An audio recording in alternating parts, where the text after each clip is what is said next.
আচ্ছা, আপনি নামাজ পড়েন, আপনার নামাজ কবুল হয়তো, আর আপনার নামাজ সহিশুদ্ধ পরিপূর্ণভাবে হয়তো। অথচ আপনারা অনেকে জানেন না যে নামাজ কি করলে, কিভাবে করলে আপনার নামাজ সহিশুদ্ধ হবে, নামাজ খুশুসির সাথে হবে, নামাজ পরিপূর্ণ হবে, নামাজ যে কোনো নষ্ট হবে না। এরকম 5টা টিপস নিয়ে আজকে আপনাদের সামনে উপস্থিত হয়েছি। তো এই 5টা টিপস যদি মেনে চলেন, ইনশাআল্লাহ আপনার নামাজ খুশুসির সাথে হবে, আপনার নামাজ সবথেকে সুন্দর হবে এবং আপনার নামাজ আল্লাহ রাব্বুল আলামিনের কাছে গ্রহণযোগ্যতা পাবে। আর আপনার নামাজ যদি কবুল না হয়, আপনি যদি এলোমেলো নামাজ পড়েন, নামাজে খুশুসিতা নাই, নামাজে এদিক সেদিক তাকার, নামাজ ঠিক না হয়, তাহলে এই নামাজ কিন্তু আল্লাহ পর্যন্ত পৌঁছায় না। এই নামাজ আসমানে নিয়ে যাওয়ার আগে আপনার মুখের উপর এই নামাজ নিক্ষেপ করা হয়। তো সেই নামাজ পড়ে কিন্তু কোনো লাভ নেই। নামাজ কষ্ট করে পড়েন, প্রত্যেকে চায় যে আমি আমার নামাজ পড়ি, আমার নামাজটা কবুল হোক, আল্লাহ রাব্বুল আলামিনের কাছে আমার নামাজ গ্রহণযোগ্যতা পাক। আমি নামাজের পরে আল্লাহ রাব্বুল আলামিনের কাছে চাবো, নামাজের ভিতরে আল্লাহর কাছে চাবো, আল্লাহ আমার চাওয়া কবুল করুক, আল্লাহ আমার দোয়া কবুল করুক, আল্লাহ আমার মনের আশাগুলো কবুল করুক, আমার নেক আশাগুলো কবুল করুক। এই উদ্দেশ্যেই কিন্তু আমরা সাধারণত নামাজ পড়ি, আর আল্লাহকে রাজি খুশি করানোর জন্য নামাজ পড়ে থাকি। মূল উদ্দেশ্য হচ্ছে নামাজ পড়ার আল্লাহকে রাজি খুশি করানো এবং আল্লাহকে সন্তুষ্ট করানো। আর আপনি যদি এরকম নামাজ পড়েন যে আপনার নামাজে খুশুখুশিতা নাই, আপনার নামাজে মনোযোগ নাই, আপনার সহিশুদ্ধ নামাজ নাই, আপনি কোরআন শরীফ তেলাওয়াত করতে পারেন না, নামাজের অর্থ বোঝেন না, এইভাবে আপনি নামাজ পড়তেছেন, এই নামাজ কিন্তু আল্লাহর কাছে কোনো গ্রহণযোগ্যতা পাবে না। তাই নামাজ পড়তে হবে যে এমন ভাবে নামাজ পড়বেন আপনার নামাজ যেন কবুল হয়, আল্লাহর কাছে যেন আপনার নামাজ গ্রহণযোগ্যতা পায়, ঠিক সেরকম ভাবে আপনার নামাজ পড়তে হবে। তো দর্শক, আসসালামু আলাইকুম, সবাই কেমন আছেন? আশা করি আপনারা সবাই আল্লাহর রহমতে অনেক অনেক ভালো আছেন। তো আজকে আপনাদের সবার জন্য অত্যন্ত গুরুত্বপূর্ণ একটা ভিডিও নিয়ে উপস্থিত হয়েছি। প্রত্যেকটা মুসলমানের জন্য এই ভিডিওটা কিন্তু অত্যন্ত গুরুত্বপূর্ণ। তো নামাজের ভিতরে নামাজ সহিশুদ্ধ হবে, নামাজ সহিশুদ্ধ করার 5টা টিপস নিয়ে আপনাদের সামনে উপস্থিত হয়েছি। তো ডায়েরি হাতে নিয়ে বসে আছি, আমি সেই 5টা টিপস এখানে লিখে নিয়ে আসছি। এখান থেকে দেখে আপনাদেরকে বুঝিয়ে দেওয়ার চেষ্টা করব। তো 1 নম্বর টিপস হচ্ছে নামাজের আগে নামাজের প্রস্তুতি গ্রহণ করা। নামাজের আগে নামাজের প্রস্তুতি গ্রহণ করা। মনে করেন আপনি নামাজে যাচ্ছেন, আপনি নামাজ আদায় করবেন, নামাজে যাওয়ার আগে আপনি দৌড় দিয়ে চলে গেলেন, এভাবে নামাজে হয় না। নামাজের প্রস্তুতি গ্রহণ করা, যে আমি নামাজে যাচ্ছি, কাপড়টা সুন্দর রাখা, পবিত্রতা, নামাজের বাহিরে যে 7টা ফরজ রয়েছে এই 7টা ফরজের দিকে খেয়াল রাখা, এরপরে নামাজ পড়তে যাওয়া। প্রস্তুতি গ্রহণ করা হচ্ছে আপনি মসজিদে যাওয়ার পরে যে নামাজে দাঁড়ানোর পরে আপনার মন মানসিকতা যেন কাজকর্ম, তারপরে মোবাইল, টাকা পয়সা, ব্যবসা বাণিজ্যের দিকে না চলে যায়, এরকম প্রস্তুতি গ্রহণ করা। বাইরের সমস্ত ঝামেলাকে আপনি মাথা থেকে ছেড়ে দিবেন, বাইরের সমস্ত কিছুকে মাথা থেকে ডিলিট করে দিয়ে আপনি আল্লাহর ইবাদতে দাঁড়াবেন। আল্লাহু আকবার বলে যখন দাঁড়াবেন, তখন আপনার নিয়ত থাকবে যে আমার জীবনের এটা হচ্ছে একবার শেষ নামাজ, আমার জীবনের শেষ নামাজ, যে এই নামাজ হয়ে যাবে মানে আমার মৃত্যু শেষ, আমার মৃত্যু চলে আসবে। এরকম নিয়ত করে আপনার নামাজে দাঁড়াইলে আপনার নামাজ হয়তো সহিশুদ্ধ হতে পারে।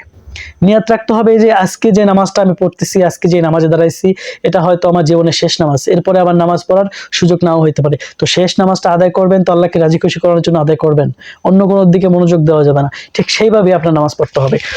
তো 2 নম্বর হচ্ছে অজু বুঝে নামাজ পড়া। যেমন আপনি নামাজ পড়তে যাচ্ছেন, আপনি অজু ঠিক মতন করতে পারেন না। নামাজের ভিতরে কিন্তু অজু অত্যন্ত গুরুত্বপূর্ণ। অজু যদি আপনি সুন্দরভাবে না করতে পারেন, আপনি যদি পবিত্রতা অর্জন করতে না পারেন, পবিত্র না হন, তাহলে কিন্তু আপনার নামাজ কোনোভাবে হবে না। যে নামাজ পড়তে হলে, নামাজ কবুল হতে হলে নামাজে পবিত্রতা অর্জন করতে হবে, এবং পবিত্রতা অর্জন করা হচ্ছে ইসলামের ফরজ। পবিত্র থাকা হচ্ছে ইসলামের ফরজ। এই জন্য নামাজে সবসময় পবিত্র না থাকলে কোনো অবস্থাতে আপনার নামাজ কবুল হবে না, আর আপনার নামাজ আল্লাহর কাছে গ্রহণযোগ্যতা পাবে না। এরপর আসেন 2 নম্বর হচ্ছে বুঝে নামাজ পড়া। বুঝে নামাজ পড়া। আমরা অনেকে নামাজ পড়ে বুঝি না যে আমরা কি পড়তেছি। নামাজে দাঁড়াই গেলাম আল্লাহু আকবার বলে, আর দুনিয়ার কোনো চিন্তা ভাবনা, নামাজে দাঁড়িয়ে দুনিয়ার চিন্তা ভাবনা শুরু করলাম, টাকা পয়সা, ব্যবসা বাণিজ্য চিন্তা ভাবনা শুরু করলাম, মোবাইলের চিন্তা শুরু করলাম, যাই এইটি করতে হবে, এখানে চ্যাটিং করতে হবে, ওখানে এরা দেখতে হবে, সেটা দেখতে হবে, এই কাম করতে হবে। এই সমস্ত যে চিন্তা ভাবনা আপনি করেন, তাহলে আপনার নামাজ কোনো অবস্থাতেই কবুল হবে না। তো বুঝে নামাজ পড়া মানে হচ্ছে আপনি নামাজে দাঁড়াচ্ছেন, নামাজে দাঁড়ানোর শুরুতে আপনি নামাজে দাঁড়িয়ে আল্লাহু আকবার বললেন, আল্লাহু আকবার বলে আপনি হাত বাঁধার পরে আপনি সানা পড়লেন। সানার অর্থ কি? তারপরে আউযুবিল্লাহ, বিসমিল্লাহ বললেন। আউযুবিল্লাহর অর্থ কি? বিসমিল্লাহর অর্থ কি? বিসমিল্লাহির রহমানির রহিমের অর্থ কি? এরপরে প্রত্যেকটা নামাজে সূরা ফাতিহা পড়া ফরজ। আপনি সূরা ফাতিহা পড়লেন, আলহামদুলিল্লাহি রাব্বিল আলামিন আর রহমানির রহিম মালিকি ইয়াউমিদ্দিন ইয়্যাকা না'বুদু ওয়া ইয়্যাকা নাস্তাঈন ইহদিনাস সিরাতাল মুস্তাকিম সিরাতাল লাযীনা আন'আমতা আলাইহিম গায়রিল মাগদুবি আলাইহিম ওয়ালাদ-দাল্লিন। এই যে আপনি সূরা ফাতিহা পড়লেন, এই সূরা ফাতিহার অর্থ আপনি ঠিকভাবে বোঝেন নাকি? নামাজ পড়লেন, আপনি ফাতিহার অর্থ বোঝেন না, আপনি পাগলের মতন কিসি বলে যাচ্ছেন, এরকম ভাবে তো হবে না, নামাজের অর্থ বুঝে নামাজ পড়ার চেষ্টা করতে হবে। এভাবে নামাজ পড়লে হয়ে যাবে এমনটা না, কিন্তু অর্থ বুঝে নামাজ পড়লে আপনার নামাজের ভিতরে মন বসবে, নামাজটা আপনার গুরুত্বপূর্ণ হবে, আপনার নামাজের ভিতরে গ্রহণযোগ্যতা আসবে। অর্থ বুঝে নামাজ পড়লে নামাজের ভিতরে আপনি একটা মজা পাবেন, ভালোবাসা লাগবে। আর যদি আপনি এইভাবে নামাজ পড়ে যান পাবলিক ভাবে, এইভাবে নামাজ পড়লে নামাজে মজাও পাবেন না, আর নামাজে মনও বসবে না, এই জন্য আপনি নিয়মিত নামাজও পড়েন না। তো এই তিনটা বিষয় কিন্তু সব থেকে গুরুত্বপূর্ণ। এরপরে 4 নম্বর হচ্ছে ভাবতে হবে যে আপনি নামাজে দাঁড়াচ্ছেন, এটা হচ্ছে আপনার জীবনের শেষ নামাজ। আপনি নামাজে দাঁড়াচ্ছেন, ভাবতে হবে এটা হচ্ছে আপনার জীবনের শেষ নামাজ। এই চিন্তা করে আপনার নামাজে দাঁড়াতে হবে যে এরপরে আর আমার নামাজ নসিব হবে কিনা আল্লাহই জানে, তো এটা আমার জীবনের শেষ নামাজ, এই নিয়ত করে আপনি নামাজে দাঁড়াবেন যে আপনার সামনে আল্লাহ দাঁড়ানো আছে, আপনি আল্লাহর সামনে দাঁড়িয়ে নামাজ পড়তেছেন। আল্লাহর সামনে দাঁড়িয়ে যখন নামাজ পড়ে, হাদিসে আসছে যে তুমি যখন দাঁড়িয়ে যখন নামাজ পড়ো, আল্লাহর দিকে মনোযোগ দিয়ে নামাজ পড়ো, তখন আল্লাহ রাব্বুল আলামিন তোমার দিকে তাকিয়ে থাকে। যখন আপনি এদিক সেদিক না তাকাবেন, কথা না বলবেন, ততক্ষণ আল্লাহ আপনার দিকে তাকিয়ে থাকবে। এই জন্য নিয়ত রাখা যে আমি আল্লাহর দিকে ফিরে নামাজ পড়তেছি, পিছে মালাকুল মাউত, এই পাশে ডাইনে ফেরেশতা, বামে ফেরেশতা, উপরে আসমান, নিচে জমিন, উপরে জান্নাত, নিচে জাহান্নাম। এই চিন্তা করে আপনি নামাজে দাঁড়ান যে আমি যদি নিচে পড়ি যে আপনি জাহান্নামে পড়বেন, আপনার নামাজ যদি কবুল হয় আমি জান্নাতে যেতে পারি। সামনে আল্লাহর সামনে আমি দাঁড়িয়ে কথা বলতেছি, পিছনে মালাকুল মাউত দাঁড়িয়ে আছে, আমি নামাজ শেষ হতে না হতে আমার রূহ কবজ করে নিয়ে যাবে। এই সমস্ত নিয়তগুলো করে আপনি নামাজে দাঁড়ান। এরপরে 5 নম্বর হচ্ছে ধীরে সুস্থে নামাজ পড়া। ধীরে সুস্থে নামাজ, দেখবেন যে নামাজে যেখানে আমাদের একটা সেজদা করতে যেখানে আমাদের 3 সেকেন্ড লাগার কথা, সুবহান রাব্বিয়াল আ'লা, সুবহান রাব্বিয়াল আ'লা, সুবহান রাব্বিয়াল আ'লা, যেখানে 3 সেকেন্ড লাগার কথা সেখানে আপনি 1 সেকেন্ডের ভিতরে আপনি সেজদা শেষ করে দিয়েছেন। তাড়াহুড়া করা কিন্তু শয়তানের কাজ, মুসলমানের কাজ না, মুমিনের কাজ না।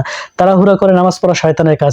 আর হাদিসে আসছে পৃথিবীতে সবথেকে বড় চোর হচ্ছে সে যে নামাজ চুরি করে, নামাজে সূরা কেরাত চুরি করে, সেজদা চুরি করে, রুকু চুরি করে। এই চুরি করা মানে আপনি নামাজের একটা বাদ দিয়ে দিলেন, এই চুরি না, যে আপনি নামাজটা তাড়াহুড়ো করে শেষ করে দিচ্ছেন।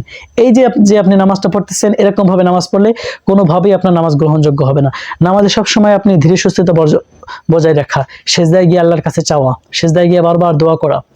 এই যে 5টা বিষয় বললাম, এই 5টা বিষয় আমাদের সবার জন্য অত্যন্ত গুরুত্বপূর্ণ। তো যদি মুসলমান হয়ে থাকেন, ভিডিওটা আপনার স্থান থেকে শেয়ার করে দিবেন। তো আজকের ভিডিও এখানে শেষ করছি, আবার অন্য কোনো ভিডিওতে দেখা হবে। এতক্ষণ ভালো থাকবেন, সুস্থ থাকবেন। আসসালামু আলাইকুম।